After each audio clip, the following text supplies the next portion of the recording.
আজকের গল্প শামুক ও গোলাপ। শুরু করা যাক।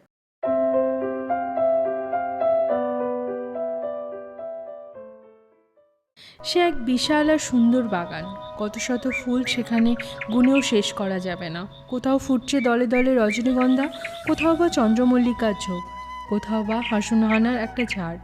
বাগানের এত সুন্দর সুন্দর পাহাড়ি ফুলের মধ্যে সবথেকে সুন্দর দেখা যাচ্ছিল সেই গোলাপ গাছটিকে, যাতে ফোটে লাল টুকটুকে সব গোলাপ। সারা বছর এমন সুন্দর গোলাপ ফোটে, যে দেখে সেই অবাক হয়ে তাকিয়ে থাকে। আর এই গোলাপ গাছটির ঠিক নিচের দিকে একটা গর্তে থাকে মস্ত এক শামুক। একদিন ভোরবেলা শামুক তার খোলার ভেতর থেকে বেরিয়ে এলো গুড় করে। গোলাপ গাছকে ডেকে সে বলল, কী হে ভায়া, কী করছো? কাজকর্ম কিছু নেই বলে তাড়াহুড়ো করে শুধু ফুলই ফুটিয়ে যাচ্ছ?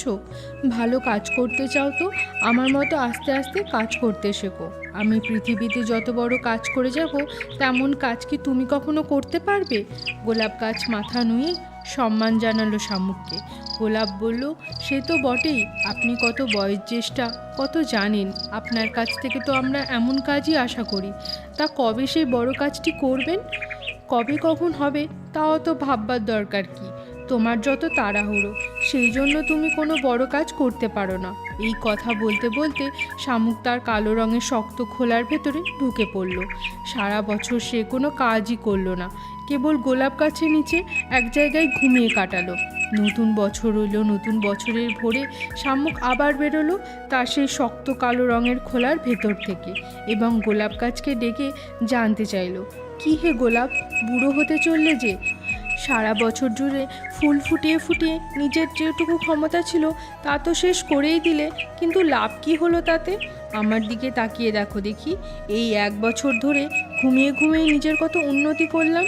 তোমার মতো তো আমি শক্তির অপচয় করে নিজের যোগ্যতা শেষ করছি না। দেখো আমাকে, আমি নিজের ভেতর শক্তি জমিয়ে রাখছি। শামুক একটু দম নিয়ে গোলাপ গাছকে বলল, আচ্ছা, এতকাল তো ফুল ফুটিয়ে চলেছ, কিন্তু কখনো ভেবেছো কেন ফুল ফোটাচ্ছ, বা ফুল ফোটানোর মানেটাই বা কী? আর ফুল ফুটলেই বা কী, না ফুটলেই বা কী? শামুকের এত প্রশ্নের মুখে গোলাপ গাছ রীতিমতো থতমত খেয়ে গেল। গোলাপ গাছ বলল, না তো, কখনো এই কথা আমি ভেবে দেখিনি। ফুল ফোটানো ভালো লেগেছে, না ফুল ফুটিয়ে থাকতে পারিনি, তাই ফুল ফুটিয়েছি। সূর্য তার আলো ছড়িয়ে দিয়ে আমার শিরায় শিরায় জ্বালিয়ে দেয়, দক্ষিণা বাতাস আমার পাতায় পাতায় হাত বুলিয়ে যায়, ভোরবেলার শিশির দেয় আমার মুখ ধুইয়ে, আর বর্ষার স্নিগ্ধ জল আমার গা ধুইয়ে দেয়। আনন্দে আমার পাপড়িগুলো কাঁপতে থাকে। আমি কিছুতেই আর নিজেকে ধরে রাখতে পারি না। নীল আকাশের নিচে আমি সূর্যের উজ্জ্বল আলোয় পরিপূর্ণ হয়ে ফুটে উঠি। জীবনটা তোমার খুব মজার দেখছি, শামুক ফোড়ন কেটে বলল। গোলাপ গাছ সবিনয়ে বলে, তা অবশ্য মিথ্যে নয়, তবে আপনার জীবনও তো কম সুন্দর নয়। আপনি পৃথিবীর যত উপকার করবেন তা কি আর আমি কখনো করতে পারবো? শামুক নাকশিট করলো। কী সব বলো, আমি পৃথিবীর উপকার করব? বোকার মতো কথা বলো, শুনলে হাসি পায়। নিজের উপকার করাই হলো সবচেয়ে বড় কাজ, এই কথাটি সর্বদা মনে রেখো। তোমার মতো ফুল ফুটিয়ে ফুটিয়ে শুকনো কাঠি হয়ে মরার কি কোনো দাম আছে?